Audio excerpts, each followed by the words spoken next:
Application of a trigonometry playlist मिल गया है आपका एनसीईआरटी का, लेकिन इस लेक्चर में हम लोग उसका क्या देखेंगे, प्रैक्टिस देखेंगे, जो बोर्ड में आए हुए प्रश्न है। तो ये यहाँ पर एक क्वेश्चन है, एन से लिखा हुआ है, ये देखिए सीबीएसई 2013 में आया हुआ है। ठीक है, इस चैप्टर का सम एप्लीकेशन ऑफ ट्रिग्नोमेट्री के क्वेश्चन पढ़ना है, उसका क्या बनाना है डियर, डायग्राम बनाना है। यदि आप डायग्राम बना लिए तो आपका कैलकुलेशन बड़ा आसान हो जाएगा। क्वेश्चन क्या लिखा हुआ है, an observer 1.5 metre tall in 30 metre away from the cinema, sorry क्या लिखा है, चिमनी। चलिए चिमनी बना लेते हैं। चिमनी क्या होता है, जिसमें धुआं फेंकता है, भा भा भा भा भा। कितने हाइट है ऑब्जर्वर की, यहां से मान लीजिए कितनी दूरी पे खड़ा है डियर, 30 मीटर। ये कोई है इंसान सीडी, जिसका नाम है ऑब्जर्वर, इसकी हाइट कितनी है 1.5 मीटर। ठीक है, the angle of elevation of the top of the chimney, chimney का टॉप क्या है यहाँ पर ए है, और बॉटम या फिर क्या कह लें इसको, फुट कह लें, बी है। क्या कर रहा है कि angle of elevation of the top of the chimney from the I is 60। तो यहां से डियर कितने एंगल का बन रहा है, 60 का। तो यहां से एंगल यहां से बनेगा 60 डिग्री। फिर क्या कर रहा है कि find the height of the chimney. तो हाइट डियर क्या है, ये है पूरी हाइट। ठीक है, इसको मान लीजिए h मान लेते हैं, लेकिन यहां पर अगर d पॉइंट ले लें तो इसकी वैल्यू 1.5। ठीक है, तो अगर h में से हटा देंगे तो ये क्या बचेगा, h माइनस 1 पॉइंट, यही तो बचेगा। AD की वैल्यू बचेगी कि नहीं है, हाँ या ना, माइनस हो जाएगा ना। तो हम लोग लिख लेंगे कि लेट हाइट ऑफ क्या, चिमनी।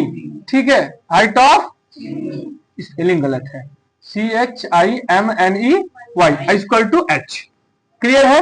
अब अपने पास कुल एक ट्रायंगल दिख रहा है। अच्छा, ये जो D to B होगा ये C to D होगा, इक्वल होगा ना। तो क्या, हाँ डियर, अरे M लिख लो, M लिख लो। ठीक है, हाँ जी, कुछ भी लिख सकते हैं, लेकिन हम लोग सिंबल का अगर h है तो हाइट से h होता है तो हम लोग उसको h ले लेते हैं। ठीक है, जहां डिस्टेंस की बात आती है इसको d ले लेते हैं, ताकि सिंबल आपको याद रहे। आप सिंबल के स्थान पे कुछ भी ले सकती हैं। ठीक है, हमने कैपिटल H लिया, आप स्मॉल h ले सकते हैं। ठीक, तो यहाँ एक इन ट्रायंगल किसमें देख लिया जाए, in triangle ADC, ADC tan 60, tan 60 क्या होता है, परपेंडिकुलर अपॉन बेस। तो क्या हो जाएगा, AD अपॉन CD। क्लियर है। Put the value of tan 60 √3 r equal to AD h minus 1.5, CD कितना है 30, cross multiplication 30 √3 r equal to h minus 1.5, h r equal to 30 √3 minus 1.5। ये value है, कोई प्रॉब्लम, ये डायरेक्ट आंसर।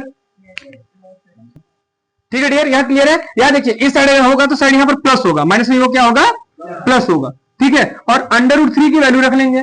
या तो इतना भी आंसर आपका सही है। अगर क्वेश्चन में एक्यूरेसी लानी है और क्वेश्चन में अगर दिया हुआ है तो √3 की वैल्यू कितनी हो जाएगी, 1.732। मेरे पास कैलकुलेटर है, हम लोग इसे फाइंड आउट कर लेंगे √3। लेकिन आपको एग्जाम में कैलकुलेटर यूज नहीं करना है, याद होनी चाहिए वैल्यू।